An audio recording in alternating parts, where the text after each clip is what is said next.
100 Crimes of the Chinese Communist Party in 100 Years. The Chinese Communist Party has been a disaster to China and the world for 100 years. Here are the 100 crimes of the Chinese Communist Party committed. At this time of the Chinese Communist Party's 100th year anniversary, this work is a brief summary of all the crimes.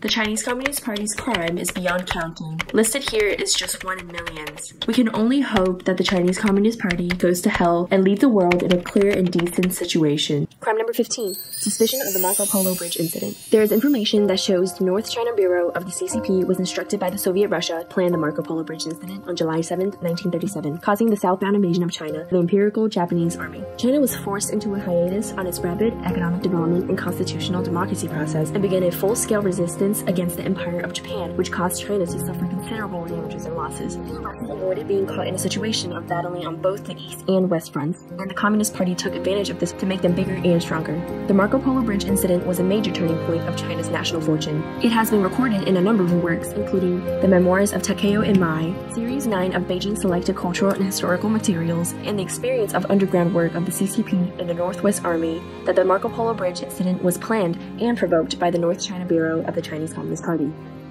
Crime number 16. Colluding with the Japanese Secret Service organs. During the Second Sino-Japanese War, the leader of the Communist Party, Mao Zedong, instructed Pan Hanyan and others to collude with the Japanese puppet troops, providing them with military intelligence of the Kuomintang army, and collaborated against the national government of Chiang Kai-shek, which was determined to resist against Japan. Crime number 17. The Jingxi event. In December 1939, the CCP planned the Jingxi event in Shanxi, during which the Japanese attacked Shanxi, and the Communist Party promoted the separation of the army. This made the 150,000-member army of Shanxi to surrender to the Communist Party and weaken the forces against the Japanese. Crime number 18. The Huang Battle.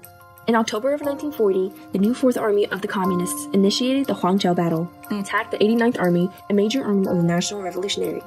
This almost wiped out the 89th Troop and caused more than 10,000 deaths.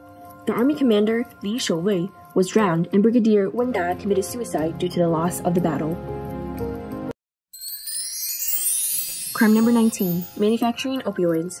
From March of 1941, under the leadership of Wang Zhen, the 359th Brigade grew a large amount of opium in Nanniwan of Yan'an. They sold the drugs to the nationalist-controlled areas to do harm to the people, by which they funded the army. Opium sales accounted for nearly 70% of total income for the Communist Party. During this process, the Communist Party role model Zhang Side was killed.